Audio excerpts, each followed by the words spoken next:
Okay.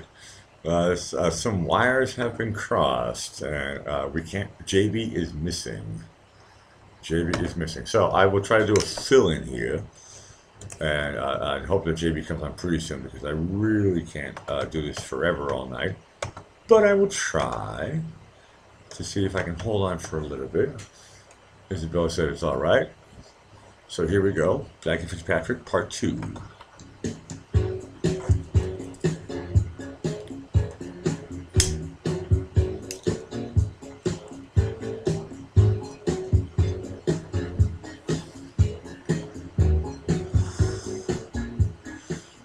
Okay.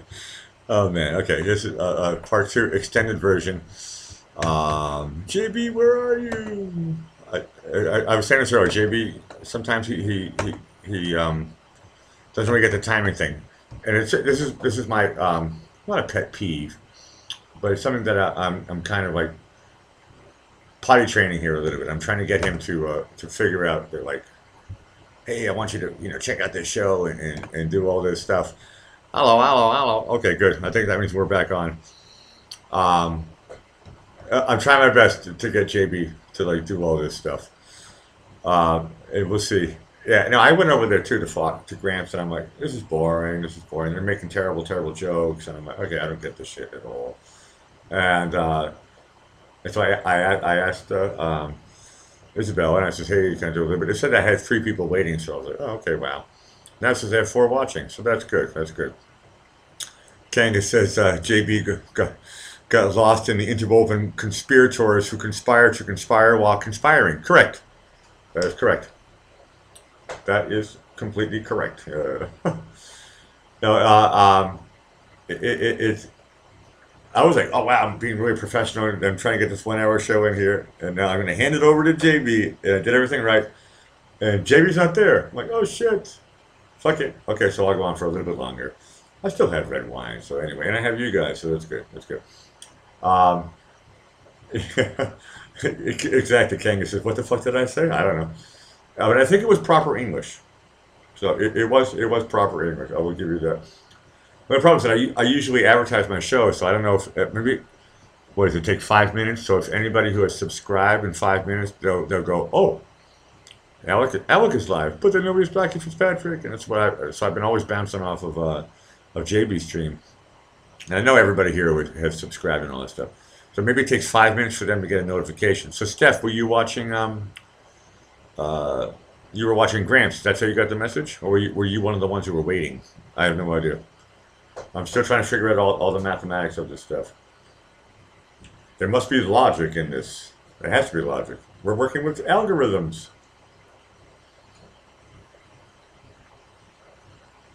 hmm No, I just stayed on JB's page and I was like, refresh, refresh, and I'm like, damn. And so, sometimes he passes out. He said he was going to have he said he ran out of weed, so he's going to do resin. So maybe he had like a big resin hit and decided to fall asleep. The name of his first show was I'm Tired or something like that. I don't even have a name for this one. It just says Alec Whittier live stream. So this is me being a fill-in, just in case he likes his naps. Hey, you know what? I like my naps too. Naps are great. There's nothing wrong with taking naps. I read a book many years ago. Everything you need to know you learned in kindergarten, and it's a great book. Lundgren is the author's name, and it's like 12 chapters. Um, it's a really small book. It's like really smaller than my book. It's like super small book. And it says the simple things like you have to share, be nice, and blah blah blah blah blah. And so I don't know. We'll see what happens. We'll see what happens. He might come on or whatever. I asked Isabella. She said, oh, okay, go on for a little bit.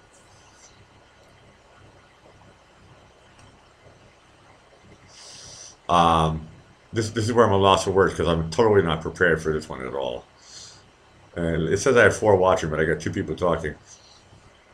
I only have two likes. Yeah, okay, that's good. But I'm glad you pressed like. Look, I just pressed like. That means I'm the third like. Now it's just four likes. Okay, good. Uh, here, because usually at this time, this is where, okay, this is where I got fucked up all the time. This is where I would be like, okay, I'll play music because I got nothing else. For me, an hour to talk everything I want and tell jokes and listen to jokes, read jokes, it's always fun. Kanga Kang says, for me, life is about three things, period: love, life, forgive. Uh, the word forgive is the word that catches my eye, and forgive means forgive is the antidote for not forgive, or I should say the opposite, same thing, anti. Uh, it, it, it it's forgive is like it's a really hard word to say. I mean, I learned that from watching Happy Days, and the Fonz could never say I'm sorry. So forgiving is like is means that I'm really pissed off with something, but I forgive you for it. And which it goes back to your first word, which is love. And the most important word that you wrote down there, I mean, all of them are important, but forgiveness. This is what I've been learning as I get older. Not as old as you, motherfucker. But forgive has to do with ego. Love has to do with ego, and the one in the middle is called live, and that has to do with breathing. And while we are here, with our using whatever 83% of our brain, we are we're living, we're breathing, and it's good. That's the most important thing. But friends of mine have told me, "Oh, ego, don't go down to ego." It's like, well, look, everything is ego. I mean, I'm doing this show; it's an ego, but it helps me live. Maybe I don't know, but live is the word I like the most. Steph says this might be wrong of me to say, but okay, good. Well, now we're talking about what they were talking about. But military parades sounds like a waste of money. Correct. The idea is patriotic, but the logistics of DC and tanks, etc. Correct. When I was when I lived in London, I don't think I remember any parades and stuff. France is a little bit different, but no offense if you're French. With a name like Medina, it doesn't sound like French. But Zygo's in the house. Sweet. We're building it back up slowly. People are getting messages, maybe. Zygo, how did you hear that I'm back on? Did you get a message because you subscribed, or did somebody go back to whatever? But we're all coming back here. We're waiting for JB. I thought he was coming on. I think he passed out for a nap. No, and, Steph, I tell you, and it really was quite dramatic for me. And I only saw it a couple times. I lived in London for 8 years, and they wouldn't even advertise it. They would just do, or if they did, I wasn't paying attention. They would just fly the Royal Navy. If you didn't know anything about Britain, the Royal Navy would fly. They would do like the Thunderbirds, super flyovers over London, and you hear this noise, and like, what the fuck is that? And it's like, they're one of ours. And they're like, holy shit. And everybody goes out into the streets. It's really patriotic. You don't have to close off any roads. I was in an Italian restaurant in Soho, okay? And I heard this noise. And I'm like, what the fuck is that? And I look up and I go, shit. And I was like, oh, well, show's over. Then they come back again. And it shakes the whole fucking city. That's cool. Do that for fucking 10 or 20 minutes. It doesn't cost that much. It's part of their exercises anyway. It's free of charge. Don't even advertise it. Just do it. And then all of a sudden, and then CNN goes on live or BBC, and they go, "Oh, don't tell anybody. Just fucking do it. Who is it? It's our plane." And make sure you see the American flags, and they do a low flyover, right over the tallest building. And like maybe it's a little bit dangerous, but that's what they do in England.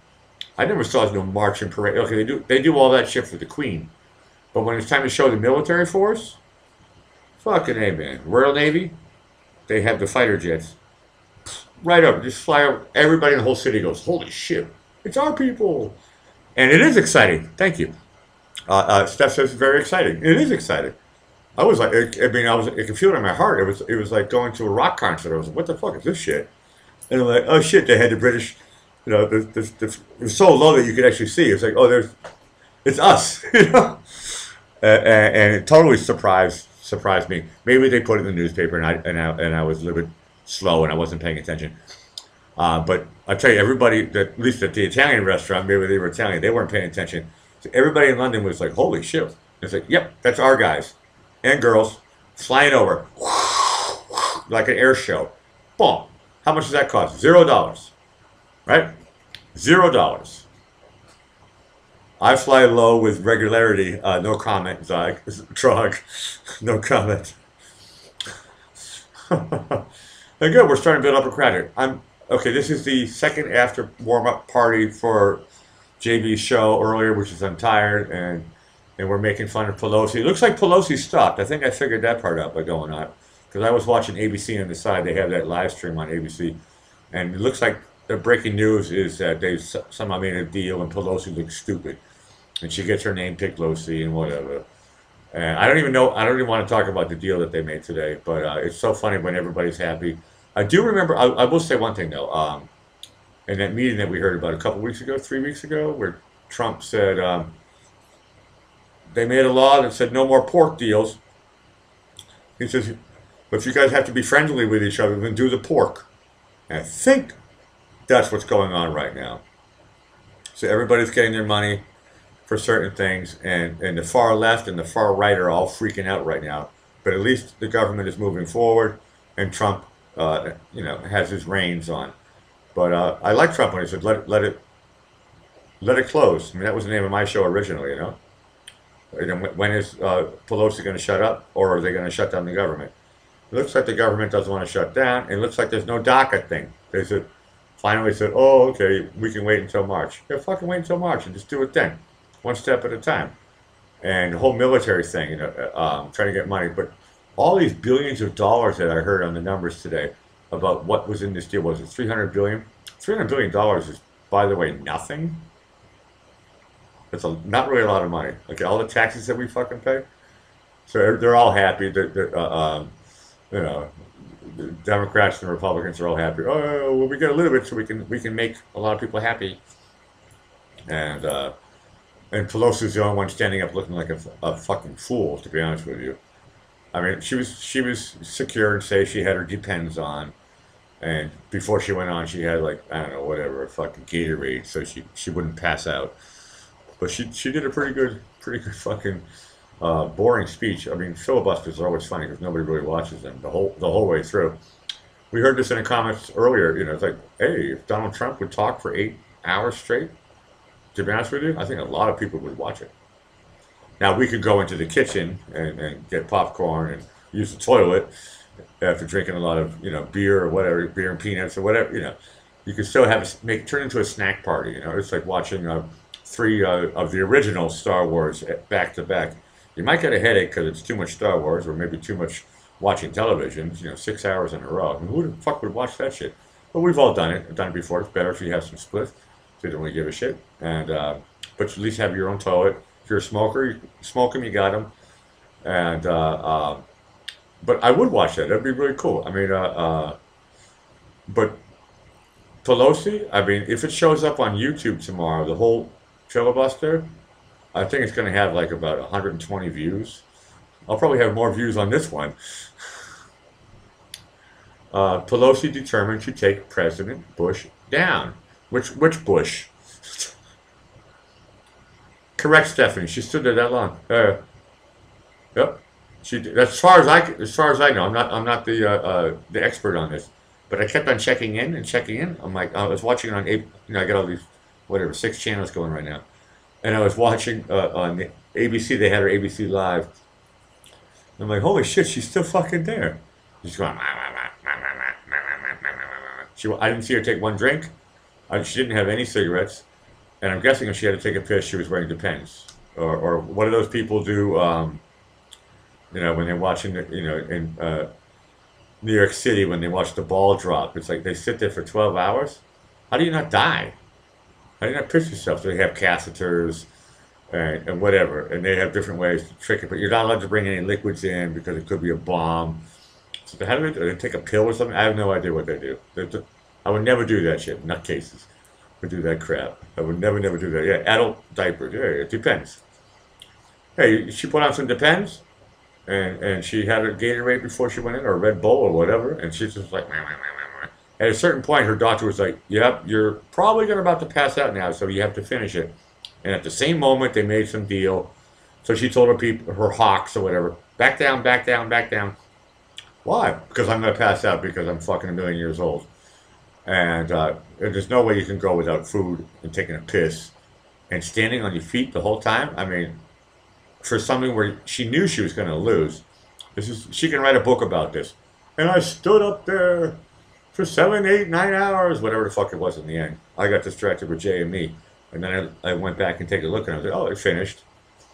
And now she can use a real toilet and sit down and take a dump. But she was pissing in her Depends.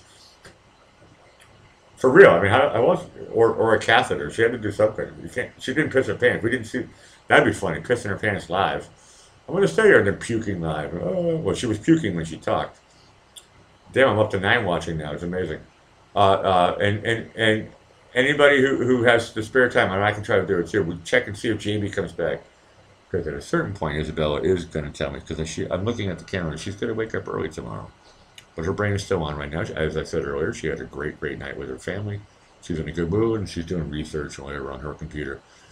But she said, if I get pissed off, I'll tell you. So, but she always says that, and then later she says, why did you play it all night? I said, you didn't tell me. And she said, I don't want to tell you because I don't want to spoil the party. So she's cool, but then whatever. You know what I'm talking about. I think some people know what I'm talking about. If you know what I'm talking about, press 1. Okay, it's called Balancing Act. And she's super, super cool. But if I have too much fun and she's tired, then that's why I'm trying to keep this timing. I'm potty training JB, I'm doing your show right now. We're supposed to be talking about, I have to read my notes, Friends in high school and playing in rock bands and all that stuff. No, it was a great show that JB did earlier. It was really great. I was so proud. I was like, damn, I got to fill in. And he'll like splash some water in his face and whatever, eat some food. And it looks like he did both of those things and then hit his resin pipe and then passed out. Steph understands what I'm talking about. Great, great. Well, I've been divorced 3 times, so you know what I know. You know what I know. I know what you know. Okay, here's a personal question. Steph, was it a mutual divorce? Or did you dump him? Or did he dump you? Now, you can write a sentence. There's only small people watching it. This is an honest question. If you don't want to answer it, I know I love you, you love me. But I think I'm curious. As I've been divorced 3 times. I've been left 3 times. We talked about being bullied earlier with JB's thing. But and I'll go back to what was written earlier. I can't remember who said it, was Kango or somebody. Um, you know, forgiveness, and that's a word I try not to use that much. Acceptance, but those are all types of words. But it's like there's always an action. Because for me, I always thought, and anybody can cut in whatever they want. But for me, I always thought when you get married, like with my first wife, I thought to myself, I have to make a decision. Am I only gonna fuck one girl for the rest of my life? And Kang, sorry about that one. He says I've been divorced 4 times and I lost 1 to leukemia. That sucks. Okay, amicable. No, I hear this sometimes too. Sometimes it's amicable. You asked him? Oh, so sweet. That's funny. Um, the funny thing is, I was kind of the opposite of you. It was amicable marriage. It was really funny. It was like with my first 2 wives. It was like, and actually all 3 wives. It was a moment. Nobody ever said like, no, actually that's not true. With the second wife, I got on my knee. My third wife, I got on my knee. Boy, I'm getting my wife confused. I'm sure Kanga understands what I'm talking about. Frog says I dumped my ex on second wife now. Sorry to hear that, Kanga. Um, okay, good. So we have a balance here. Everybody's doing different things. Now I always got dumped. For some reason, I always got dumped. I have no idea. But the first 2 marriages, it was like we just looked at each other and we both like we could feel there was an energy, and it was like we both said it at the same time. It was like, should we get married? And it was like, holy shit, we both said that. Okay, now I am living overseas, so it kind of like makes sense. Like my first wife is from Austria, my second wife was from England. With my third wife from America, I got that on my knee. I did the whole thing, and champagne and roses and all that shit, in the ring, which now is in my mother's safe. First 2 were my fault. Okay, we're all being honest here. Good. Too young. Okay, that's your responsibility. Yeah.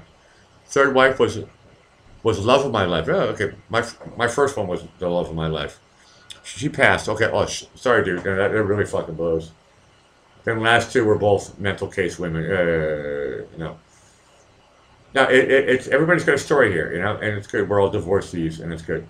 Um, Anybody who wasn't a divorcee has now left the stream, or stay here. You might actually learn something. Zero says married for 5 so far. Good. You mean 5 years, or married 5 girls? I think it means 5 years. Good luck. Dick Rendell. I'm jealous in a positive way. Dick Rendell says I was never divorced. Good. No, Zero. Good. Keep going. My longest marriage was 8 years. It was great. It was really fucking great. And then one day, no, and this is like a half joke, but I'll be honest. My first wife, I married her when I was 23, and yeah, that sucks. Okay, now I understand what Dick is saying. Yeah, yeah. She's in heaven, buddy. I'm sorry. I'm not religious, but I do believe in heaven. Good boy. Kanga says since 1980, I haven't been cause of a split. Good. I don't think I was. I mean, except for my bad personality, I don't think I was ever cause of a split. It's just, but my first marriage ended because she says, "Hey, Blackie, this apartment is really too small for me, you, and my new boyfriend." And so that was kind of like a mind-blowing experience. And I said, dump him. How long have you been with him for? And she said, 6 months. I have to tell you now. And I'm like, fuck. So we all got our little heartaches here and stuff. So we all understand that part. Kanga says, I learned how to love by 1979. Good. Rondell, 18 years. Yep, damn. That's a long one. That's a real long one.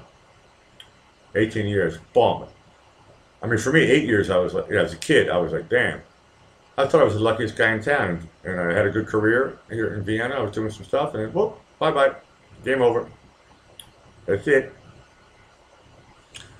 Trog says, oh man, Kanga, my second wife is amazing. Thanks me every day for being her partner. Still over 2 years in. First wife, psycho. Okay. Yeah, hold on to that second one, Trog, and best of luck. I'm not trying to be cynic here.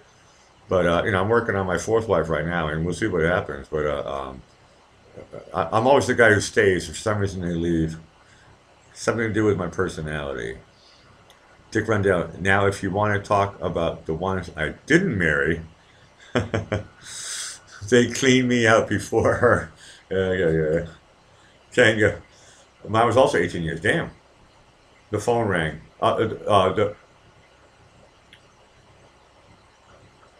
I'm not reading it properly. The pony who passed? Zero says, not that great after two kids. Yeah. And third coming, fuck. In May, but I won't give up. Gave that vow to God. Yeah, like you said earlier, and the responsibility, correct. You got to give it your all and stay in there. Correct. I mean, I was taught you stay in there forever. I don't know. Steph says, I said it before, I'm in love with love. I just want to get along with anyone. Okay, Stephanie, I need your phone number.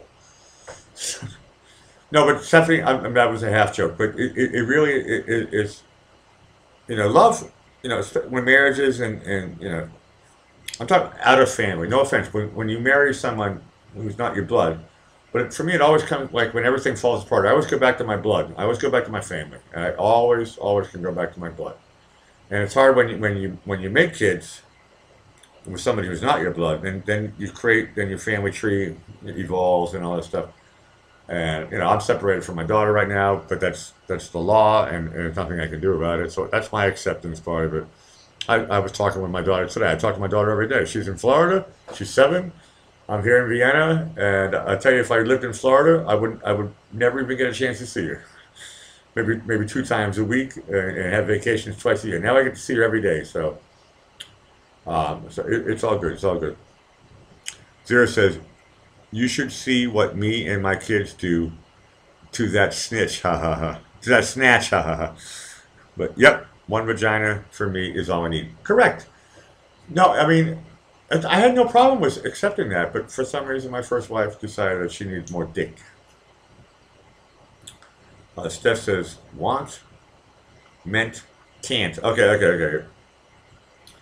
No, it's good. No, I like this. And And if Trumpet shows up, and I might even start crying again. But I'm still trying to stay solid here. Damn, JB's not coming back? No, I like hanging with you. You guys are all cool. You guys are all super cool. We can talk about this is like a private conversation, right? I mean, you don't have to show your faces. I think it was you, Steph. So I don't want every live stream. You don't have to live stream. Kang and Kang, all my three are, and I think my fourth one is too. I'm not even gonna read that out loud. Now, for some reason, my dad always told me after my first failed marriage, he said, hey Blackie, next time you meet a girl, don't tell them that you're in the music business. They might want to marry you because they think you might be rich. No offense against Stephanie, but I think you're maybe not one of them. But I do know a lot of girls who are they're just looking for guys' money. They're honest with me. Those are my girlfriends too. These are girls that I like. And I go, really? They're like, yeah, I'm just marrying for money. My first wife told me the same thing too. She said, sorry, Blackie, I'm too good looking. I need to get somebody who's got more money than you. That's a quote. She says, you're too good looking too. Find an old lady to give you money. And I was like, what? I thought this was love. She's like, no, it's all about money. There's a great record from Everything But the Girl called Love, Not Money. But it's the other way around as I got older. It's money, not love. I mean, she was trying to say this illusion, which is what I believed in. It's love, not money. And then as you get older, it's like, oh no, she said it's money, not love.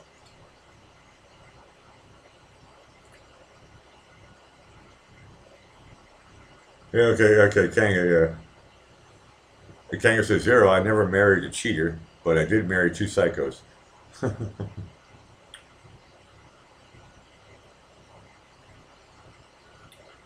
Stephanie, a good comment, and I've heard this from other women as well.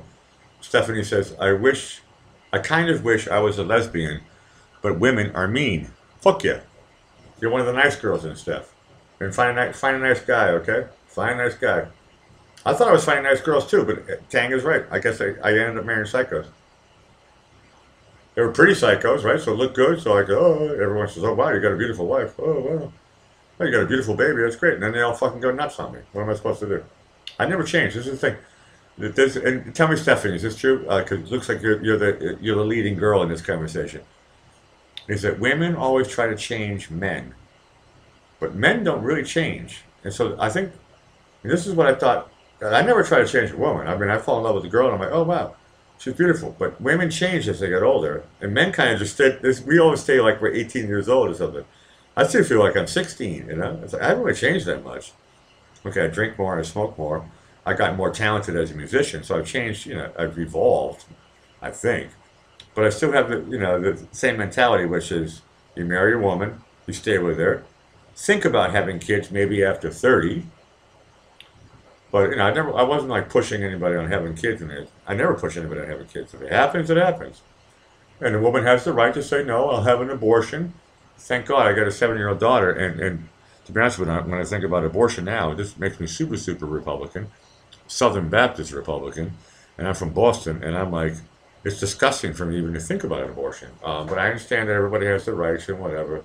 And so the law is the law, and sometimes the law is terrible against fathers. Okay, it's amazing. Yeah, a woman changes after having a kid. Correct, says Dick Rundell. Correct. Now my third wife is what I had my kid with, and she totally changed. Totally changed. One day she says, "I don't want to be a mother, and I don't want to be a wife." She kicked me and the kid out. 6 months I was stay-at-home dad with my daughter. No mom. My baby was still in diapers. Was nursing the day before, and every night she says, "Where's mommy? Where's mommy?" Every morning she said, "Where's mommy? Where's mommy?" I had to say she's sick. Fucking 6 months later, police show up and took my kid away and says, the mom changed her mind. And part of me, I'm happy about it. Looking back, even in that moment, I was happy about it. I was like, good, because my daughter was wishing every day, "Where's mommy?" I tried to bring her to her mother's work, and the cops took me away with my kid. And said, she doesn't want to see the kid, she doesn't want to see you, you have to fuck off. Thank you, Stephanie. She says, crazy bitch. But Kanga says, my mom abandoned me to my dad. Hey, well, that's what happened to me. My mom was abandoned too. It's so funny how it's like it's not so uncommon. The police were really nice. They were like, "Dude, man, I know you want to try to get like your family back together, but the bitch is fucking nuts." And I'm sorry, Steph, I'm not trying to make fun of women, but sometimes it's the guys who fuck off, right? But I'm one of these homie guys, and and I'm like, I wanted to homeschool my daughter. I had this whole plan about how I was going to bring her up. I'm a teacher. I've been teaching for 30 years. Unfit mother. That's what I tried to tell them. Trog says unfit mother. I tried to say that shit to the police and stuff, and they were like, she changed her mind. Now she's fit. I got lawyers, and they were like, look, the mother can be on drugs. She can live in a tent. If the mother says she wants, in Florida, the mother says she wants to have the kid back, you have to give it up. And I went down to the court, got the lawyer and all this stuff, and they were like, dude, man, you lost. And that's my short version. And but the long version, I have to be more drunk. But yeah, it's a story that you hear a lot, and it's like, damn. Um, my mother and father stayed together, I got a brother and a sister. And when I saw Happy Days, I was like, yeah, that looks like my family. And so I tried to get that. That's the illusion that I've been learning as I got older. I was like, oh, good. I'll have the same thing that I had growing up, but I'll make it better. Like, for example, I'm not going to beat the shit out of my daughter. And, which, in the 70s, it was normal to get beaten, right? So I'm like, okay, good. So I changed that.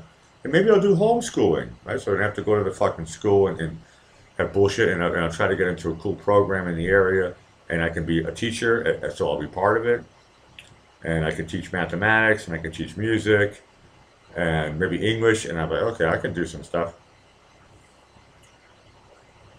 Steph says people are untrustworthy. I love my animals. Correct. And half the reason why I don't even have any animals right now is because I move around a lot. But the thing that I love about, I'm a cat lover, by the way. No offense if you're a dog lover. My cats are so trustworthy. Okay, I give them respect and freedom. They give it back to me, and it's just unconditional love. It's the same thing I have with my daughter, actually. So I'll take it away from people. I'll take it into grown-ups are untrustworthy. Okay, my daughter trusts me. I got a long ass leash, and she totally trusts me. And so children are innocent. Animals are innocent. All they do is use their heart and their brain. And then as us kids get older, some of us get fucked up, and we feel like we have to use revenge and what I don't know, or the money thing comes in, and everything gets distorted and fucked up. I mean, just look at our political system or any political system on the planet. Greed comes in. I want more. I can get better. I'm worth more. Ego. You're worth more? Funny thing about my first wife is she's gonna leave me so she can find a millionaire. She never found anybody afterwards. And JB was talking about that. And I don't want to laugh at and tell all these stories about they think they can find somebody better than me. Okay, good. So they go and find someone better. Guess what? It's not. There is no Prince Charming. My ex-wives believe in Prince Charming. There is no Prince Charming. There is no Princess Charming. You gotta respect. You know.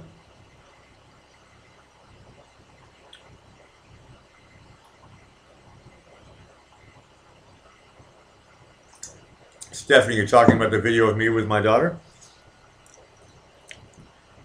I think you are. The one I did, I call it the first 3 years. That's great. I can watch that video and not cry anymore, which is great. For a couple of years, I was crying. But when I made it, I was crying. But those are tears of joy. And then later, after the whole thing got fucked up, then I couldn't watch it for a year. And then I watched it, and I started crying. And now I can watch it again, and I'm like, it was a great time. And I'm glad I can show that video. And I'm glad that when it happened, my daughter was 3, so hopefully she'll fucking forget most of the shit. And at a certain point when she's older, I don't know. Maybe I'll tell her, maybe I won't. I have to decide that when she's 16 or something. But and I'm sure I'll write it down in my second book or something. But my second book is going to be really bad. My first one is kind of tame, but all I do is tell true stories. But the second one, I'm not going to use names or anything. But when you see ugly shit and stuff, whatever, a car crash on the fucking highway, that's ugly shit, right? Bodies coming out of the fucking window. I saw that once in my life. That's ugly shit. You see it happening. Maybe they're alive. So you make a phone call. You call 911. You say, hey, there's a car accident on the highway. I just saw some ugly shit. It's a car accident. And so that's a metaphor for, you know, when it happens to you personally, it's like, oh shit. Car accident. Fuck it. Might be dead. Might be severely injured. Maybe they just walk away with a scratch. You don't know. And that's what happens when car crashes and relationships happen. It's like, you know, usually someone gets a scratch. You know, when I was younger, whatever, girlfriend, boyfriend, girlfriend, all that stuff. It's like, but usually it's just a scratch. But as you get older and you get kids involved, or it's your wife and you've been together for a long, long time, and it's a hard pill. It's like someone dies in your family. It's like, shit, I just lost something. People tell me to try to calm me. That's your ego. I'm like, yeah, okay, I know it's my ego. But, so where's the difference between my ego and my heart? They have nothing to do. I studied all this shit, so I understand the concepts. The ego and the heart are separate. Huh? Well, sometimes it's hard to, yeah, I do, Stephanie. I get half of whatever it costs. The other half goes to Amazon. But I haven't got paid once yet, though. See, the funny thing, okay, Stephanie's talking about my book. Please buy it. You don't have to. You can get it for free. I never made this book to make money, to be honest with you. I wrote it so that if I die, and I'll be honest with you, that was what I was thinking. Because I was so happy. I was like, damn, I could die right now and be a happy man. When my daughter was born, I was just like, I mean, I had record deals. I've traveled the world. And I see, my mother's like, damn, you've done so much with your life. And I have. I got lucky by working for Pan American Airways. I put some of those stories in. I got lucky. Okay, I got a job at the airport. And I got free tickets around the world. And it's funny, a lot of people didn't use the tickets. So I was like, oh, that's cool. Where should I go? Well, let's see what Kenya looks like. My mother's like, you did a safari in Kenya? I'm like, yeah. I was in Nairobi and the view of the Kilimanjaro Mountains. And she's like, you're only 20 years old. She says, I haven't even done that. I'm 50. So she's like, how you doing all this shit? I said, get a job at the airport. You get free tickets. I think nowadays it's changed a little bit, but and Pan Am isn't even an airline anymore. But in the old days, it was a union job, and you got paid well. You didn't have to really do much work, and you got free tickets around the world on every airline, except for Lufthansa. Lufthansa said no to me. But every other airline, all I had to do was show my Pan Am badge. Boom. And they're like, here you go. You have to wear a suit and tie. Look like James Bond. Comb your hair. Earrings were okay. And I could fucking fly anywhere. And so it was kind of fun. I put a lot of those stories in my first book. The second book is going to have serious shit. But I have to, the trick is I have to, I'm selling in, what do they call it, in different regions. So England, Austria, I don't think anybody's buying it in Germany, but Austria, England, and America. I'm selling in those 3 different domains. And I have to hit a threshold. So I never saw any money yet from the book. I've sold a few books. A few handfuls of books, but I have to get to a certain point where they'll actually start up the sending the money thing. It's going to my mother's bank account, and anyway, in Florida. But everything is all set up, but my mom never called me and said, oh, by the way, you got your first $100. So I have to sell $100 or £100 or 100 euros. But unfortunately, I think I sold like 95 euros, 95 pounds, and $95 in all 3 different regions, but I never sold enough in one. I should have just only sold it in America, but for some reason I signed, because I'm living in, those 3 different places, Austria and England and America. So I thought, okay, I'll set up accounts for those ones. That was a mistake of mine. I should have talked to my lawyer. That's right, I don't have one. I only use lawyers if I need them, and in this case, it doesn't really matter anyway. Dick says, travel when you're young, or you probably never will, or be too old to do so. Correct. That's what I did. I moved to Europe when I was 22. I started traveling internationally when I was 20. And I'm 49. I'm still traveling, but I'm still young. But I did so much shit. Kang, right, Dick? I took an Amtrak tour of America in the 70s. Super. Then flew to Australia to live in 2001. Correct. So we're all talking the same page here. So I've seen a bit. Fuck yeah. You've probably seen more of America than I have, Kanga. I mean, I'm lucky I got to the Grand Canyon. That was pretty cool. No, Stephanie says fabulous, Kanga. No, traveling the world is great. Um, I haven't seen Yosemite. There's a lot of things I haven't seen, but I made it to New Orleans. I mean, there's a lot of cool places in America. Well, America's huge. I made it to Detroit. I saw Baltimore. Okay, let's talk about the real America. Okay, I've been to Detroit. I've been to Baltimore. I grew up in Boston. I've been to New York way too many times. A 21-day rail pass. That was cool. It was cool. Yeah, you saved your money and then spend it. Exactly. Now, whenever I have money, I spend it on traveling. I do, actually. And then if you have enough, you can actually move somewhere, like Kanga did. Dick continues, the company closed, so I spent a year driving around in my van and saw the country. Sweet. Now, I never did I always flew. Sorry, I'm not trying to sound fancy or posh, but I always wanted to do that. I always wanted to do that with my group. I always thought with my music group I could fucking, play concerts in every single city and small city across America. That was always a dream of mine. I never thought I was going to play music to like get rich or anything or get famous. I just thought it would allow me to travel. Zero says only seen the ocean one time. Laugh out loud. And flew to Montana once. I'm ready to travel. Haha. I've been stuck on my farm my whole life. We went nowhere but the fields. Laugh out loud. But seeing oceans is really cool. I've only seen 3 oceans. I'm bragging. There's 2 oceans I haven't seen yet, but I would like to. I've only seen 3 oceans. But I remember it was a big deal for me. I mean, coming from Boston, the first thing when I got free tickets, I was like, what do I want to do?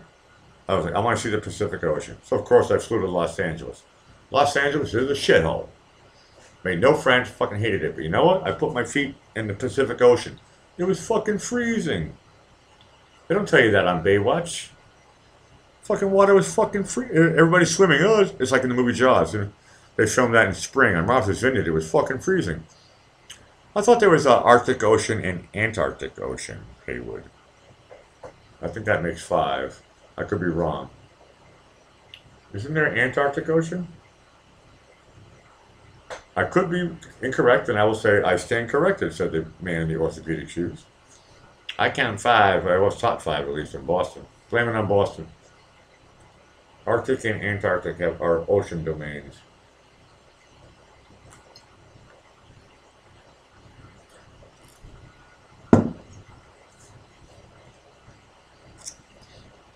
No. Hey, what's this? I'm a purist. Okay, let's go. King. I've walked the hilly streets of San Francisco. Me too. Hiked the Road Mountain, Tennessee. Me not. I heard a lot of good things about that. Saw Mount. I'm going to say his name wrong. Kosciuszko in Australia. I've never been to Australia. That's one place. I've never been to Australia. I've never been to Asia.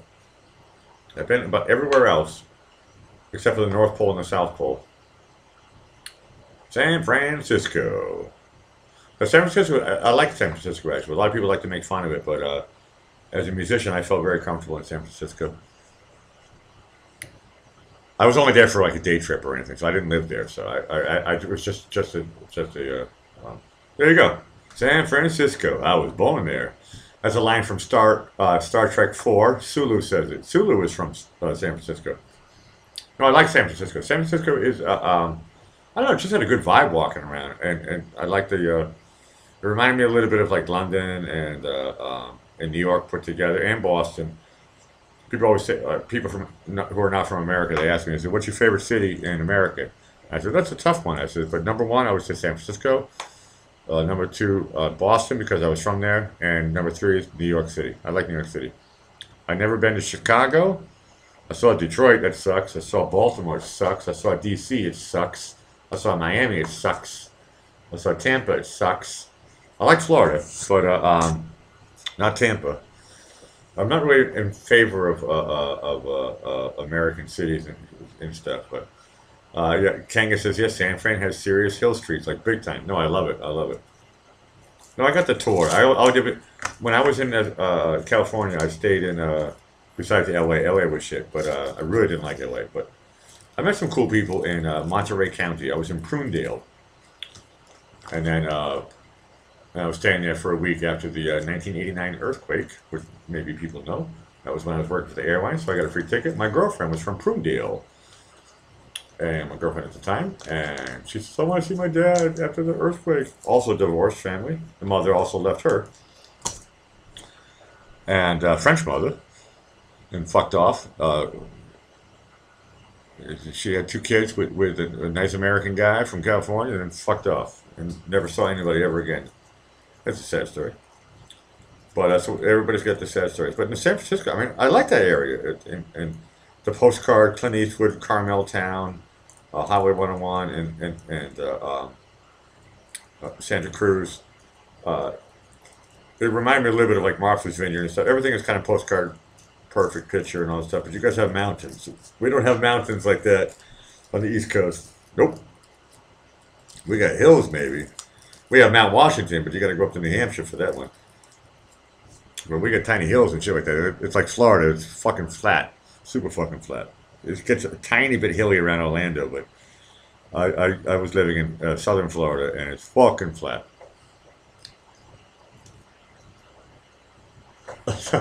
Tony, back in the night.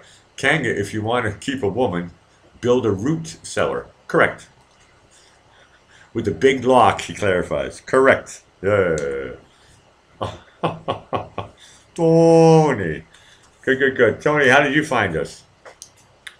People are slowly finding us, coming and going, all that stuff. JB's not here. Isabella said it's okay. I can stay on for a little bit longer. As long as I don't play music and stay awake until 5 in the morning. But time check for Tony, it is 1:38 in Great Britain. So it's kind of late for me too. This is actually my normal time to kind of pass out. Hayward says Florida is going to be the first to go when sea levels rise. Not all of Florida, but parts of Miami will. I mean, when I lived, but it will be. It has to rise a lot. But there are some places in Miami where are really on sea level. Those places are gone. You have to be rich. The rich people are going to go first. The normal people in Florida don't live at sea level. They live at about, because remember, Florida is like, it used to be all the Everglades. Most people live at 14 feet. So I can't really imagine that the water's going to raise in our lifetime from sea level now to 14 feet. That's a lot. But the people who really live at the beach, yeah, they're fucked. Those are the rich ones. They go first. Don't worry, they'll be selling their houses to us because, hey, do you want to have it real cheap? We want your house because you're up at 14 feet. And no, 14 feet is not that high. If you got a big ass fucking tidal wave, trust me, I've had some nightmares a few times. If you had a big ass tsunami, which is quite rare I'm on the East Coast, West Coast of Florida, on the Gulf side. You have to be a big, I mean, I've seen hurricanes come by, but the water does come up and stuff, but it doesn't go up 14 feet. That's way too high. So it take a long time for that to happen. But the rich people in Miami and the rich people everywhere around Florida, or the poor people who live in an area that nobody wants to live in, which is the Everglades, because they don't spray for mosquitoes, so everybody's getting fucking mosquito bites all the time. There's a lot of Florida you just don't want to hang out in. The Everglades area, they're fun, Bring your bug spray. Tony says, I just typed in deplorables, most likely to get jailed, and YouTube sent me here. Thank you. Correct. Correct. No, I just got out of jail. Tony, I just got out, so I know, we talked about this already. Tony doesn't want to go back to prison, neither do I. Okay, well, I'll say it that way for anybody who doesn't know that story. Kanga says, well, if you look at America map, Florida does indeed appear to be the penile section of America. It was. It's a peninsula. I think he's working with the word peninsula. And penile system. I get the joke. Dick says, I like Vermont and New Hampshire, northern parts. Correct. No, all of New England is I'll be honest with you, I'm from New England, so I'm supposed to be partial. Or I'm allowed to have a bias. But for me, all of New England is gorgeous. It's I mean, I feel different from state to state. You definitely do. I mean, I'm a Massachusetts boy, but you feel even the difference between eastern, yeah, peninsula here. The difference between eastern Massachusetts and western Massachusetts is a big difference. And Kanga Zygo said peninsula left all that. Kanga says, and Mexico looks like Texas having diarrhea. Correct. Correct. Yeah, yeah. Yeah. But Texas is having diarrhea. It's too much Tex-Mex. It's the rich food. I played concerts in upstate New York. My great uncle, who was 102 years old and still living, lives in upstate New York. I like Niagara, but the Albany area and all the whole Rochester. There's a lot of. It's funny because there's a lot of farms. There's a lot of hill. It's hilly. I like the hills. But upstate, and you got the Hudson going through there as well on the east side of upstate. Uh, no, New York, upstate New York. I mean, I like New York City as well. A lot of people like to make fun of New York City. I think it's great, man. And especially now since Giuliani cleaned it up, it's pretty fucking safe there. I brought my daughter there 2 times. I'll say that. Trumpets in the house, back of the net. Tony says, that's no way to talk about your criminal neighbors, Kanga. Correct. Undeplorable Townie. No, it's not Townie. Tony. Okay, maybe he's doing it with an accent. Okay. The trumpets in the house. Yeah, she's doing the Marilyn Monroe dancing in. I mean, JB was pretty close. He sang us a lovely song from Madonna, and then we had a little conversation about Madonna. And I can't remember who said that she's a good singer. She is in the studio, but not live. Live, she sings with tapes. Every time you hear her real voice, if it's in tune, is because she's playing with the tape, or she's talking and saying, "Hello, Cincinnati." Now we got a fun crowd here in for your trumpet, and I made a promise. I don't know if you caught that, but Harley Girl told me that if I mix 2 different brands of wine, I get emotional. This is 2 times that I figured this out now. So I'm staying on 1 bottle, so I'm gonna be okay.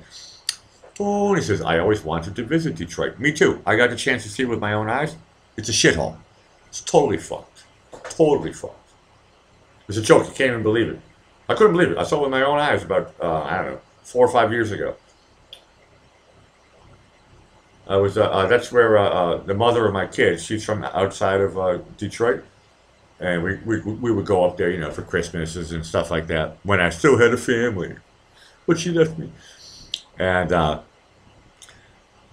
one of the last days of the trips, my ex-father-in-law from a third wife said, "Hey, Blackie, what do you want to do? It's their last full day. You want to see the Great Lakes?" And I said, "Show me." I said, "Show me Detroit." He said, "Why would you want to go there?" I said, "Because I have to. I just got to see this with my own eyes. I'm not going to believe what I see on the news and all that shit. They show a couple of streets, or fucking Eminem does the Mile 8 movie or whatever. So I got to see it. It wasn't just a couple of streets. It's like fucking fucked. And then you go downtown, nothing. They say they're rebuilding and all this stuff. I don't know. Maybe a couple of buildings and 2 restaurants open up. I went down there 3, 4, 5 years ago. Bust out. Nothing. Empty houses. Burnt out, empty houses. Nothing. As far as the eye could see. For miles. Talk about Mile 8. It was like zero. You didn't get downtown. There's nobody on the street. In the middle of the day, nobody on the street. And you look across, I should know the name of the river, but I can't remember it. And then you see Canada. And you go, wow, it's a bustling city over there, right? I don't remember that name either. I just remember looking backwards at downtown Detroit and going, shit. And we took the same highway back to a place called West Bloomfield, if anybody knows Michigan. And I looked again. I remember I had my camera and I took a movie of it. And I was just like, this is surreal. It looked like fucking Hiroshima, Nagasaki after the bomb. Nothing. Nothing. I'm not talking acres. I'm talking from miles. Rows of houses, all empty. Nothing. Tony says, looks nice compared to my town. My hometown. Correct. Yeah, your hometown is a real fucking shithole. Zygo says, we drove 300 miles to Chicago, smoked a joint and left. I know guys that went that drove across 3,000 miles from Boston to go to see Los Angeles. Did the same thing, and they said this sucks, and then they came back. Dick says visited my sister in Detroit when she got a job out of college. Total shithole. Correct. Oh, I missed a story about Chicago saying it was fun. Now I'm reading what Stephanie says too. I think there's a hustle going on here. Okay, we're 1971. Chicago for me was fun on leave in 1971 after boot camp. Well, you can thank those prostitutes for that great time that you had there. Stephanie says, so strange that real estate that could be developed. Correct. Now this is I don't know. They're trying to get. This is my conspiracy theory. How could you fucking ruin a whole city? I mean, Detroit. I'm a musician, right? Detroit used to be Motor City, rock and roll, right? Used to have all the cars. Detroit was a fucking jamming place, man. And all of a sudden they killed it. Who killed it? And JB would probably know the answer. I should ask him next time. Who killed Detroit? But the thing is, yeah, you're supposed to devaluate the real estate, right? So, okay, it used to be worth nothing, and now it's worth pennies, right? Talking about crumbs, right? It used to be worth crumbs, now it's worth dust. Yeah, you can buy a house for $5,000 or less. Yeah, Dick Rendell was clarifying. Yeah. So at a certain point, they are going to clean it up. It's just funny that it looks like, are they going to do it in our lifetime? How long have we seen Detroit die? This is supposed to be a major city. Michigan is not supposed to be a fuck-up state. Then you go to you go to Detroit. Look, I'm sure Lansing looks great, right? Most people don't know the capital of Michigan is Lansing. I'm sure that looks pretty. I never went to Lansing. I went to Detroit. They forgot about it. But somebody owns the property, someone owns the land, and they're making it super, super cheap. And then somebody's going to come in, full. I mean, it'd be funny if Donald Trump should come in and just buy the whole city and make it fucking perfect. But they'll get it for cheap. Some rich bastard it knows, I don't know. There's something funny going on. It doesn't make any sense that we're supposed to be first world country, right? I joke about second and third world countries a lot. We're supposed to, yeah, shithole. Flint's a total shithole. Okay. They're poisoning their water. They're pushing everybody out. That's a conspiracy theory. What the fuck is going on? RoboCop future Detroit came true, Haywood says. They knew it already. That's why they fucking wrote the movie. This is all set up. It's like New York. Why did New York was a shithole in the 70s and the 80s. You couldn't even walk on the street without being fucking murdered. Now all of a sudden Giuliani comes in. Everything is all clean. And real estate's there. Trump's doing great. I mean, there's something funny about that too. New York, Boston. You know, JB and I joke about Boston. There's still some shitholes in Boston, but some areas were really, really bad. But I know they push around the people, and so they push. Oh, okay. So now let's get all the ghetto people out, and then we'll put them there, put them into another town. And I get that reshuffle thing that they're doing that, but somebody has to own the property, and somebody's going to lose, and somebody's going to win because the property is worth money, whether it's crumbs or dust. It's, you know, what do they talk about? Like with China, you know, they devaluize their money. Yeah, it's a hustle. Everything is all mathematics. Zygo says, yeah, you fucked up water, correct? Tony. Zygo says, yep, that's what I hope for with Trump. Redevelopment. Look, to be honest with you, I mean, I hope that Trump fixes Baltimore, Detroit, and Chicago. Make them safe so fucking children can walk on the street like my fucking young daughter. If he does that, he's going to be the best fucking president ever. If he doesn't do that, that means the real conspiracy is that the president has no power. So, okay, and I know the story. Oh, the Democrats run, you know, the city. Well, then fucking Trump should fucking drain the swamp. Okay? Get those fuckers out. Baltimore is a shithole, Dick. Always has been. They haven't fixed that one either. Totally fucked. Crime is a fucking joke. Total joke. Can't walk down. I would never bring my daughter to Baltimore. It's funny, they have a beautiful harbor. It's probably polluted, but they got a beautiful water. I've been there. fucking places. I know it. I remember places where I go where you can hear people shooting guns. I remember that in the '80s in Boston.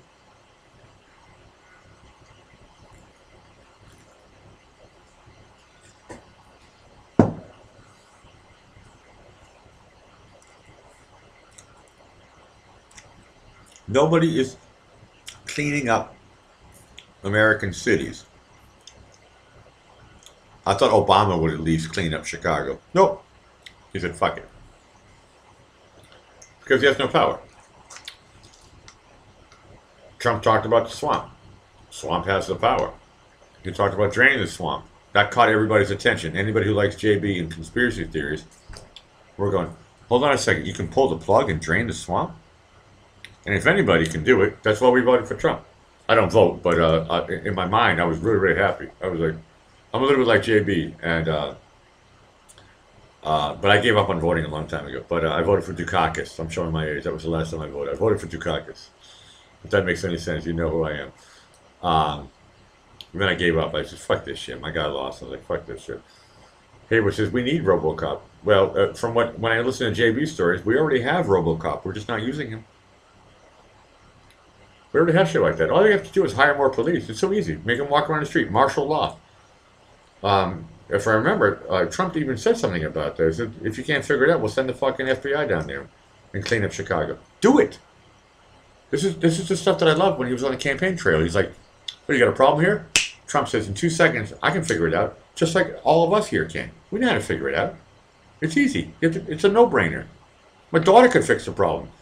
She says, "Oh, there's bad guys? Find out where the bad guys are and get them," which is what RoboCop does. Oh, we can't do that because of DACA or because of... Fuck it. Get the bastards. It has nothing to do with gun... correct, Kangy King. Chicago already has toughest gun laws. They do, except they don't control their border because the guns come from Indiana. Everybody knows that. So the whole thing is a joke. We know who the bad guys are. We know what the terrorists are. Everybody does. And this, you know... I mean, okay, this is a slogan from Nancy Reagan. I think it's from Nancy Reagan. Friends don't let friends drive drunk. We all know who's driving drunk. Oh yeah, my buddy. You know what? I like that slogan. I remember one time I was with a couple buddies, and I was in my 30s, and we were drinking in Florida. And the guy who had the car, I don't have a driver's license. I did when I was younger. Obviously, if I worked for Pan Am, I was pushing airplanes and shit. But when I started traveling, I decided, fuck it, I live in cities, so I don't care anymore. And in Florida, rode a bicycle, and which I thought was healthy. And my buddy, we were about to leave. I think we were like, I don't know, it wasn't Denny's. What's the other one? It was Perkins. There's Perkins sells beer until whatever, 4 in the morning. So we went to Perkins for an after party, get some food, keep on drinking, and when we walked out of the Perkins at 4 o'clock, my buddy who had the driver's license and the Jeep was fucking stumbling, and all of us were fucking hammered, but he was the most hammered, and he was the one driving, and but I wasn't hammered. I wouldn't say I was maybe drunk 1 or something, and I said, "Dude, man," I said, "I can't let you drive." I said, "We're taking the taxi." And he was so drunk, he was making a scene in the parking lot. I said, "Look, man, we're gonna fucking get in trouble here already. They can bust you for being drunk in the street in Florida, right?" I said, "Calm down." He said, "I need my fucking car in the morning. I need my car in the fucking morning. Can't take a taxi." I said, "Okay." I said, "I'll fucking drive it for you." And you know what? I was driving drunk, but I was the most sober, and obviously I didn't die. But I definitely think that slogan is good. Friends should not let friends drive drunk. It's dangerous. It's dangerous. Steph says, money is power. All the political scene is eye candy to keep the masses appeased. Correct.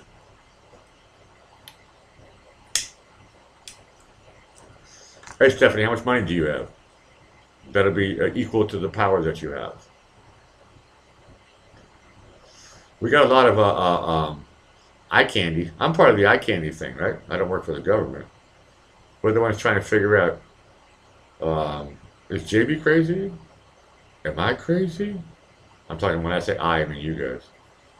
Are you guys crazy? Because we all feel like we're fucking normal.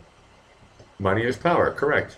All the political scene is eye candy to keep the masses appeased. Correct.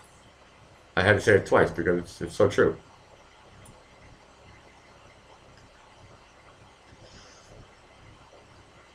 Chicago ain't an island, though, says Haywood. Kanga says, yeah.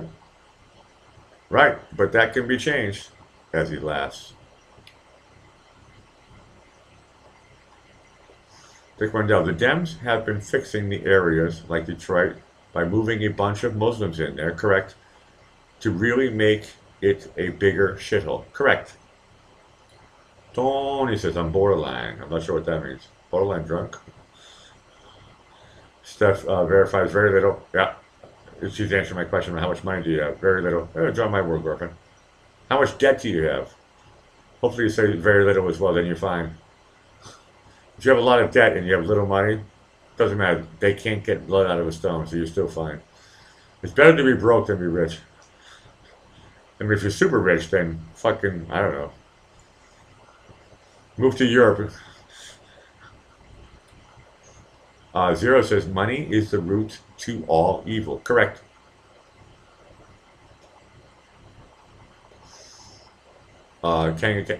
Zero, so right.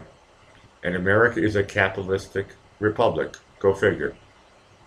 Yeah, go figure. That's the line I'll take. Tony's clarifying that he's been sober for 2 years. Good. Or not sober. He hasn't been drunk. But that's good. You drink moderately or something like that?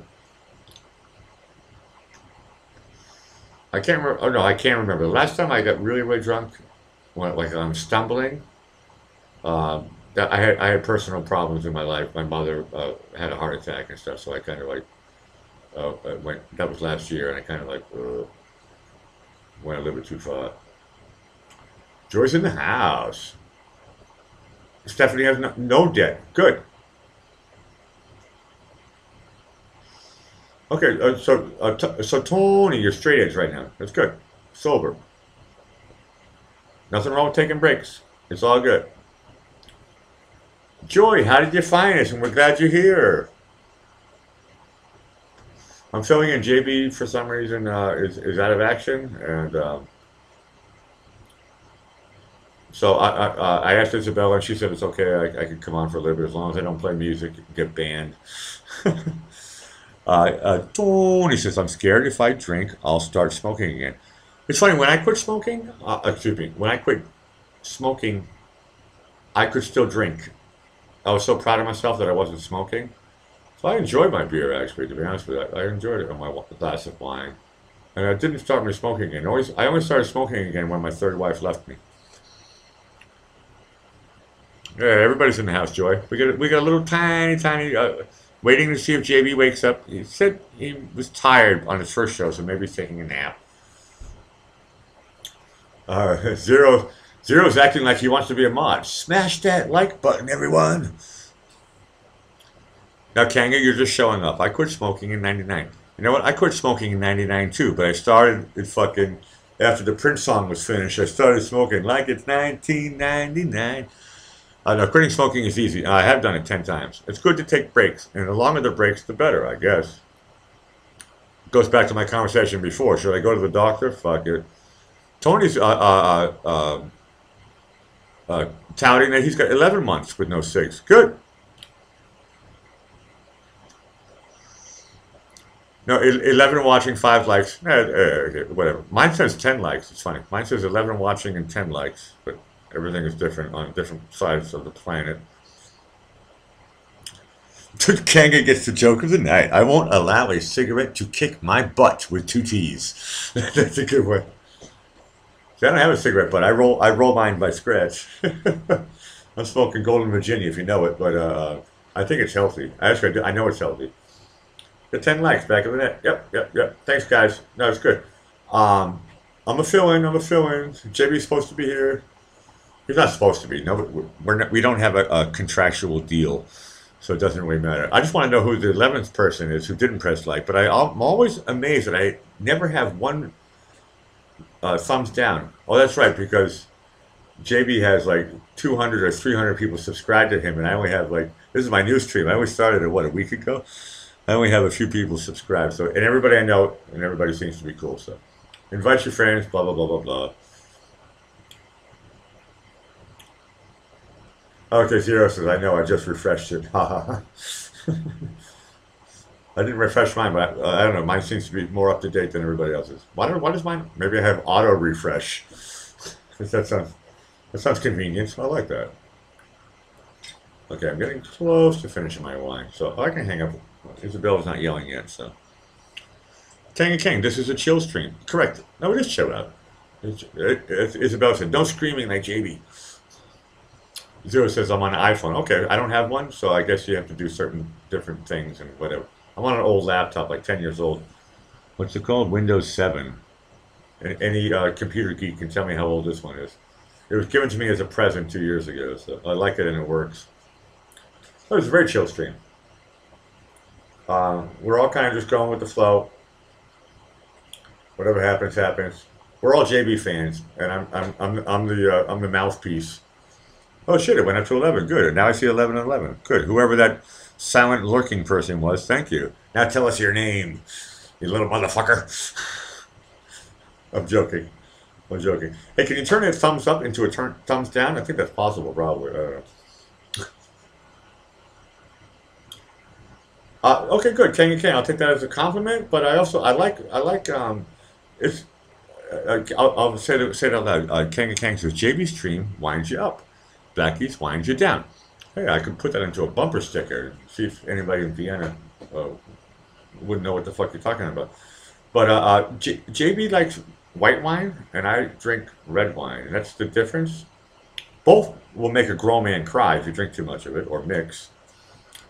And JB was mixing. He was doing that honey Jack Daniels shit or something. I think that fucked him up. Then he said he was going to have a resin shot. So then he also had a nap. He'll probably wake up in like an hour and go back on live. He was like yesterday. He was on like fucking 10 times. It's amazing. I'm addicted to it as well. So I mean, you can't blame us for liking this shit. But white wine is always makes me speedy. Remember, I don't drink even for King and King. I don't even drink green tea. I don't drink any caffeine, and because I'm already like naturally speedy, and I like to wind down as well. And I like to get wound up. So I mean, I like the both. My mother always says, "Try to stay in the middle, Blackie. Try to stay in the middle, Blackie." But if you get emotional about something, you're allowed to spit it out. I mean, I'm a rock and roll guy, so you jump on stage, spotlights on me, fog machines in the background, loud music everywhere. Hopefully, a good audience in the house, and there's a lot of energy in the room. So I like to get wound up, and then afterwards, I go into a bottle of red wine. So watching JB is kind of like for me, like watching a rock and roll show, and then coming to me is kind of like going to a library or to like a grave site.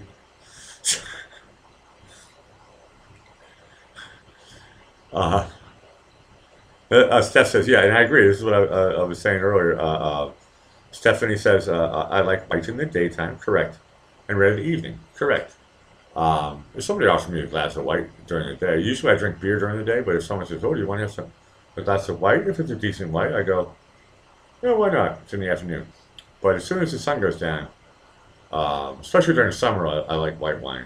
In Austria, they like white wine, no ice cubes, half white wine and half soda water.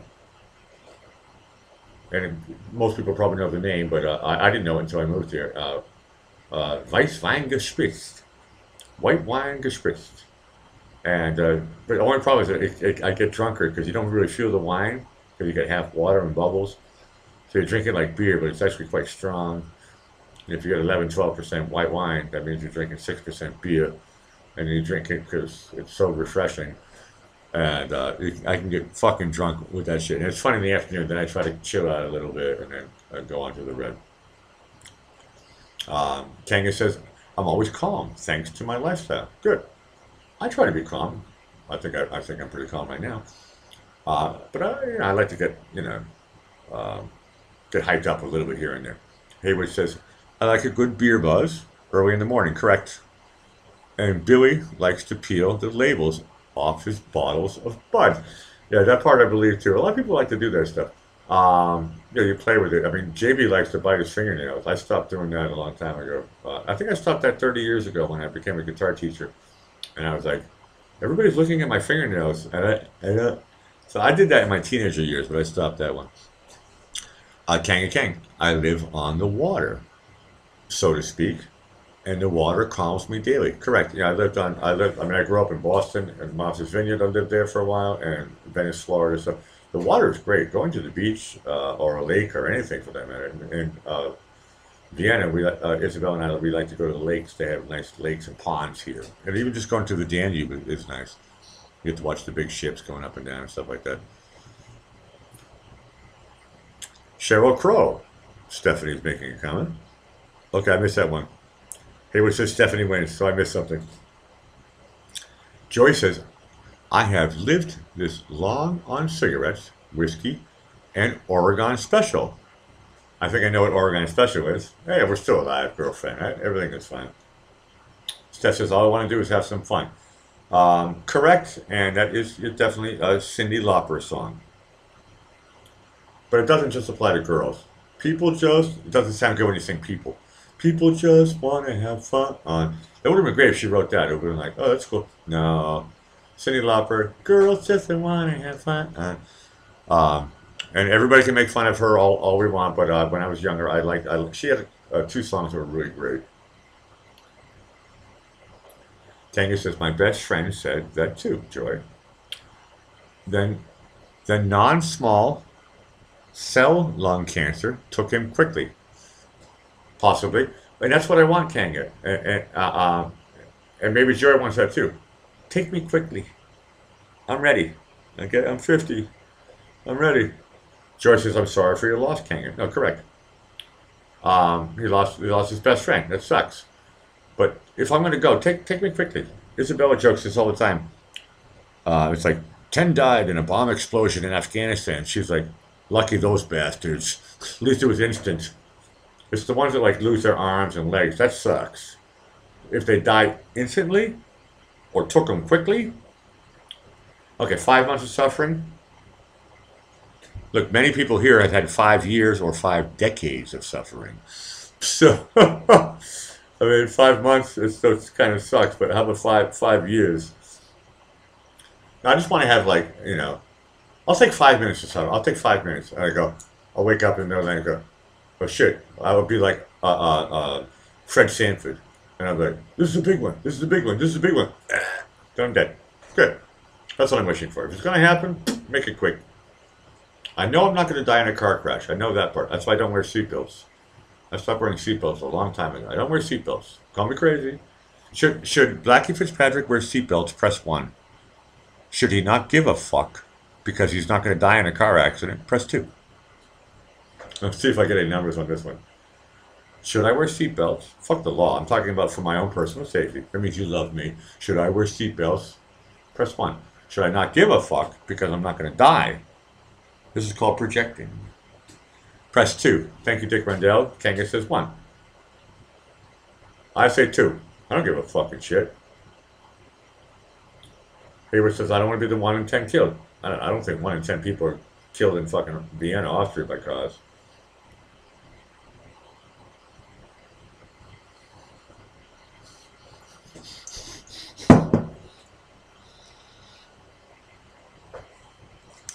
Okay, Joy says, change the subject.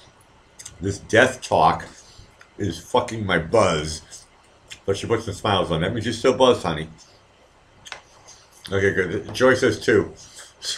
Who gives a shit? Kanga, thank you. We're all gonna die. But why increase it sooner? The answer is because I don't give a fuck. Stephanie showing her love. Oh. Dick says crash test dummies just want to have fun. Oh, that might be the good one for the night. That doesn't sing well though either. I understand why Cyndi Lauper decided to say girls. I'll try it. Crash test dummies just want to have... No, the syllables doesn't work. So that doesn't work out. But no, if anybody saw the movie Jaws, and I think everybody here is old enough, except for JB. JB never sees any movies. In the movie Jaws, one of I mean, there's so many. Okay, okay, okay. It says I'm back on. That's a first for me. Tell me if you can hear me now. That's the first for me. The OBS crashed. Press one if you can hear me. It says I have. It says I'm on now again.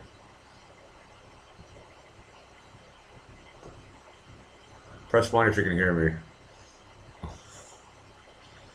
It says I'm still on, but I lost a lot of people. That's too bad. Thank you, Zygo. Okay, I'm back on. No, good, good, good. That's gave a lot of ones. Okay, good, good. Okay, I'm back on. I'm back on. That was an OBS system crash. I never saw that one before. That's new. It just crashed on me. It says OBS is not working. So the YouTube was still going. So I could write to you. I could write down one when I was off. And I said, hold on, you guys got that message. So it was weird. So YouTube was working. It's not a Cyndi Lauper band. I got just a crash. I don't know why. Because things happen. Who gives a shit? Okay, I'm telling my Jaws story. But there's a great thing in the where he's telling a story about how I delivered the bomb, and then after he says that famous line, he says, "I'll never put on a life vest again." Remember, whatever it was. I'm not going to remember the lines. I don't have photographic memory. But like 1,000 people went in the water, 200 came out. The sharks ate the rest. I'll never put on a life jacket again. So it's like and I've seen shit. I've seen death like so many times in front of my face that, and I put a lot of it in my book. That's why I wrote the book. I'm close. I'm not trying to sell it. Get it for free. But I had a lot of near death situations. And after a while, one gets numb, I think. And I was just like, and I'm like, holy shit, I just lived through that. And I get them like, I don't know, I had at least 10. Every time God is like looking at me going, watch out, buddy. I'm right here. Not the Grim Reaper. It was God trying to scare me, I think. Not scare me, maybe to wake me up. I was an atheist for a long time. When I was an atheist, I got into a lot of trouble. And then I turned into an atheist in a foxhole one too many times. And I realized that God's watching over me, and there's no reason why I have to. Yeah, that's the part step. And she says, I like it when they're all drinking and singing in the cabin of the boat. That's where he gives a speech. First, it starts off all funny, then it gets serious, and then Jaws comes back, and it's like when you look at death, and it looks back at you, and you manage to live through it. I mean, a fool would have to think that it's because I'm so brilliant that I managed to fucking not kill myself or get killed by it, whatever. I mean, I don't want to tell you a million stories that I had. Yeah, farewell. I'll probably get banned for singing it. I have to say it. Fare thee well, Spanish ladies. Yeah, no, it's a great scene, and he said it. I'll never put on. Now, okay, he is the one who dies, so maybe he should have put on. No, the life. I can't remember if he said life vest or life jacket, but you can watch that on YouTube. Actually, that scene you're allowed to watch. You can't watch the whole movie, but you can watch that scene. It's a famous scene. I love it. And it's not me trying to be toughest of Magnum PI and like Quint from Jaws, the foolhardy or it's nothing like that at all. It's just like when I get numb to it. It's kind of like my 3 failed marriages. It's kind of like, well, okay, well, let's see what happens. Going back to what Steph was saying, it's like, if you can find love, you find love. Take it when you can get it. If you find life, you take it when you can get it. Am I supposed to live in fear? No, I'm not going to live in fear. Well, you have to put the seatbelt on because you might fucking die. Fuck off. I might die walking across the road. Oh, that's why I look both ways.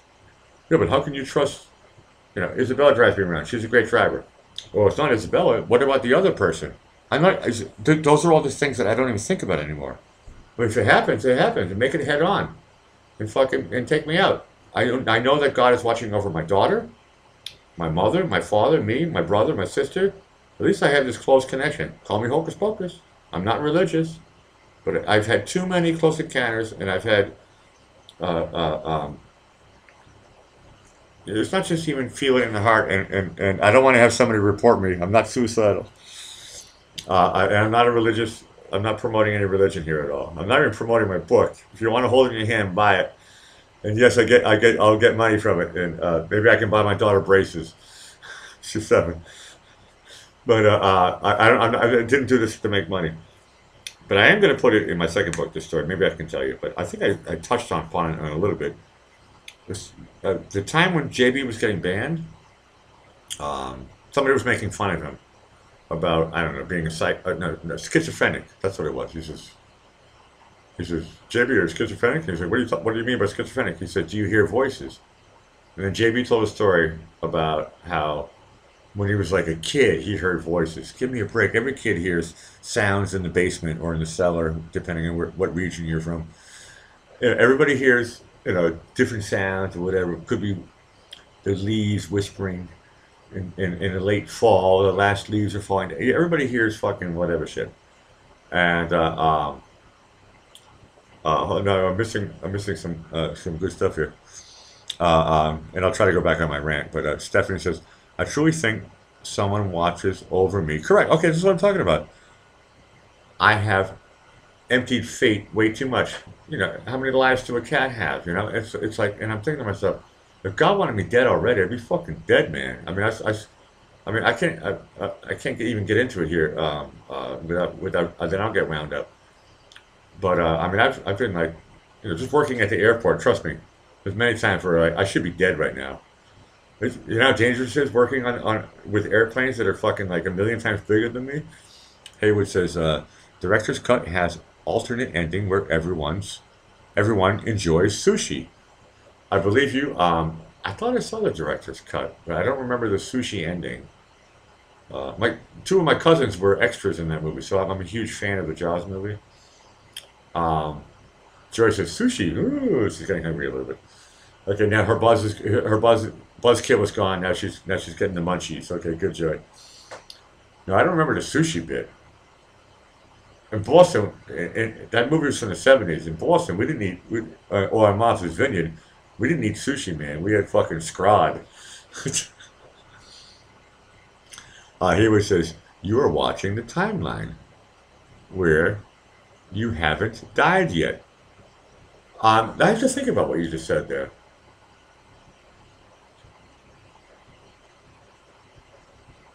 Maybe. I have no idea. I have no idea. What I'm connected to something, and I see certain things sometimes. I don't hear voices. That part I know. And it's very rare if I get visions. And when I get visions, it kind of freaks me out. And then I tell people the story, and they say, you know what, Blackie, I have visions too. And I'm like, it's fucking weird, isn't it? And they say, no, it's fucking normal. I don't get visions all the time, okay? In certain moments in my life, usually, and there's this lovely story, everybody knows it. And I shouldn't even tell it here. I'm not religious. I'm a Christian. But in moments of my life where not that I think about giving up, I'm not suicidal. I did a show about the 3 signs of suicide, okay, and where you should call the police. And if anybody saw that show, press 1. But I studied this shit, so I understand the 3 signs of when somebody really might do something bad to themselves. It's just like weird shit shows up sometimes, and it's like usually in moments. I shouldn't say sometimes. I should say 2, maybe 3 times, where it's just not like I saw a UFO or anything, but I was like, how drunk am I? I said, am I seeing this shit? Kind of like in Christmas Carol. It's like, huh? I get visions, but in Christmas Carol, I think it was only the 3rd one where he didn't talk. It's like I had visions like that, not as scary as that one. They were usually nice visions, and I was just like, I can see clearly now. I can't sing the whole line. I'll get banned. And it's like, huh? And it freaked me out. I was like, damn, what the fuck is this fucking weird ass bullshit stuff? No, it wasn't deja vu. Stephanie says, or like deja vu. Been here, done this before. No, it wasn't that either. It was reading. It was new stuff. Stuff says reading backwards. Twilight Zone. It is a little bit. Here it says, you are a biased viewer when it comes to your own seeming immortality. I don't know. Vivid dreams, Kang is talking about. He says he has them very often. Sometimes I have very vivid dreams. Usually it's like I always like end up on a nude beach somewhere. So I think that doesn't have anything to do with anything serious. I think it's because I go to too many nude beaches. We have been here before, says Tony. Kang, Kang is terrifying. Talking straight to Zygo. I type Braille. That's good. Um, Hayward says, many people say, I almost died a bunch of times, but no one says I died. No, I never died. Yeah. That's true. Correct. No, Hayward, you're right. Everyone says I almost died, or I was dead for like a minute, or whatever, but they didn't die. Nobody died. Um, and I never ever met anybody personally who talked to me who was dead and said, "Oh, by the way, everything is great on the other side." I never got that far. I'm not lying. Blackie FITZPATRIck always tells the truth.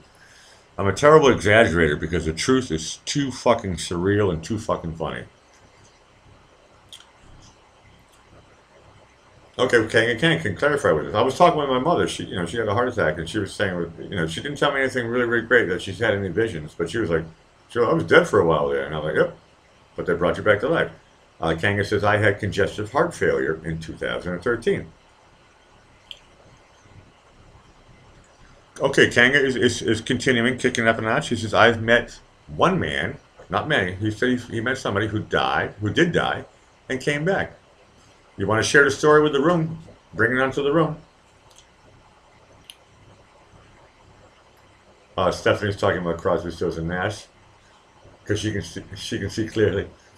Hayward says, therein lies the intrinsic bias of the statement. Probably. Please do, Kanga. Give it to us. I'll shut up. I'm drinking, so tell us the story. Correct. Hayward is continuing. I almost died myself, but if I had died, I wouldn't be here to tell you about it. Or you could be a ghost, but I don't really believe in ghosts. Have I seen ghosts? Maybe. But they never talk to me. Okay, Kanga's telling a story.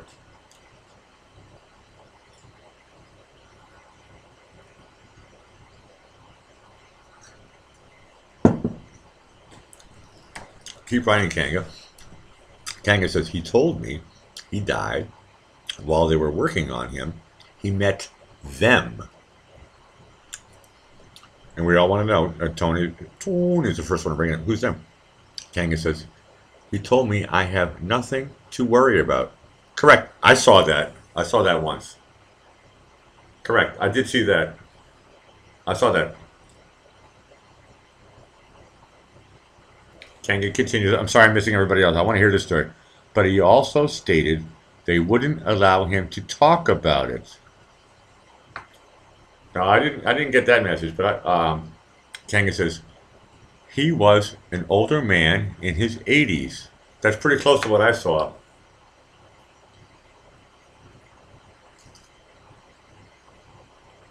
But nobody talked to me. Nobody told me.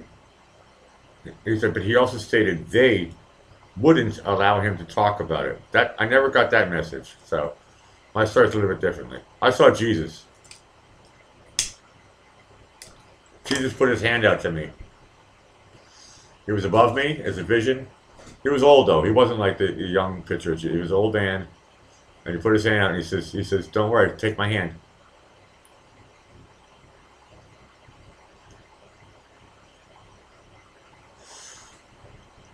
Haywood is trying to make Joy happy. The Matrix was just the Truman Show on a bad mushroom trip. Correct.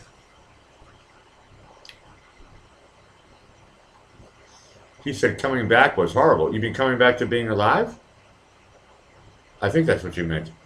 Now, for me, coming back was the best. Okay, so that's a different experience, hence the word bad trip. He said he was, Kanga continues, he said he was anxious to die so he could be happy. Clarifying again, yes. No, yeah, okay, I had a different experience than that. My experience was get your ass out of bed, Blackie, and get your ass out of prison. I was in prison when I had this experience, and I wasn't drunk or I wasn't on mushrooms, and I just found myself in hell. I was in hell. I was definitely in hell. and this bright white light.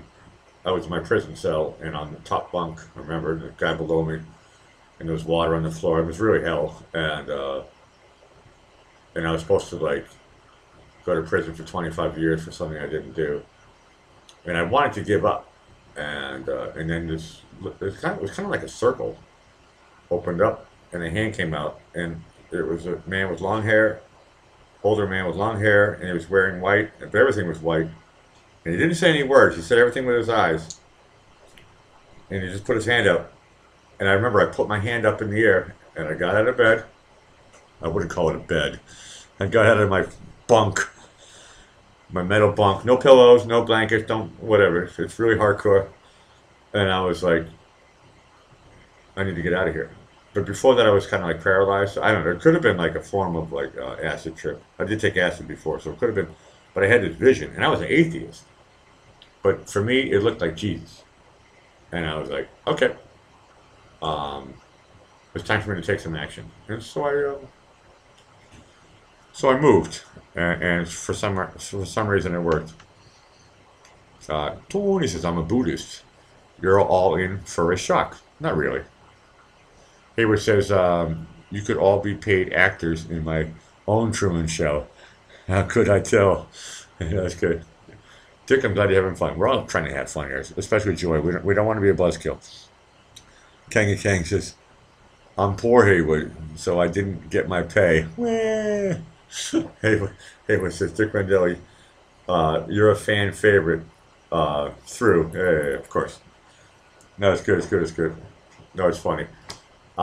Hey, the Truman Show is I actually like that show a lot, and we're talking about a lot of good movies here tonight, and talking about a lot of good stuff. Where's JB? JB ain't coming back, is he?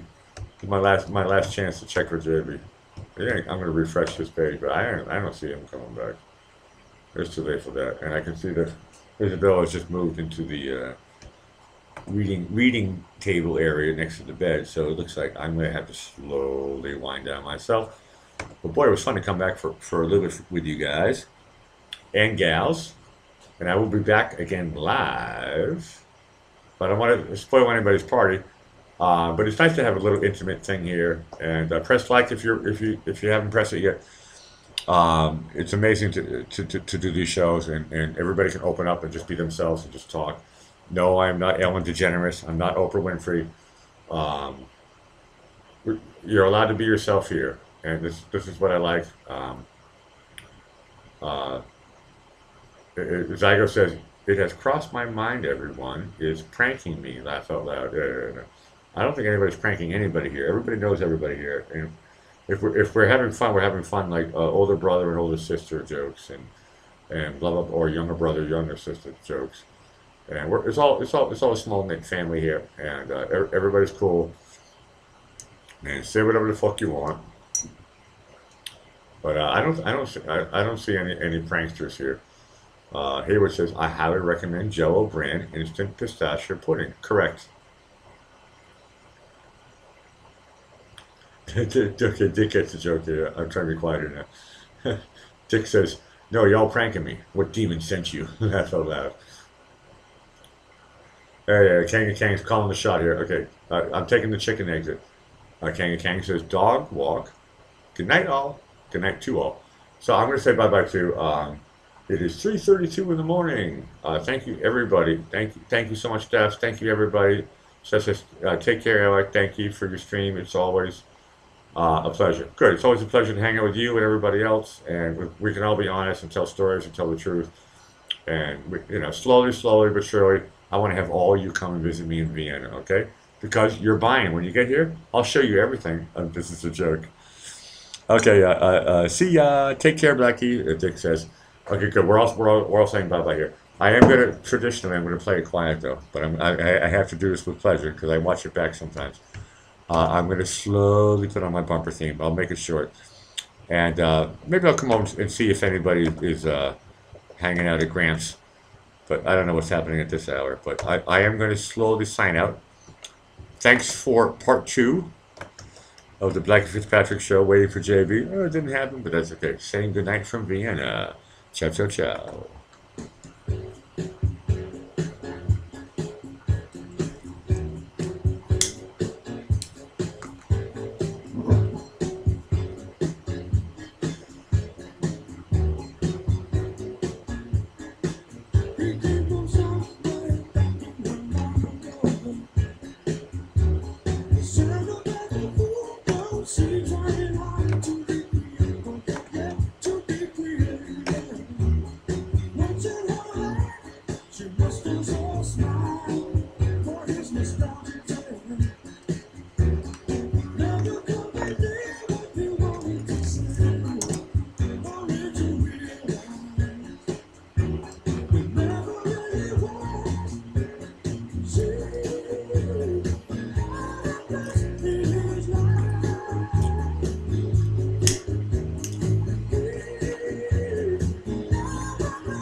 Thanks again, guys. See you tomorrow, 6:30 Eastern Standard Time, p.m. Ciao, ciao, ciao from Vienna. Bye.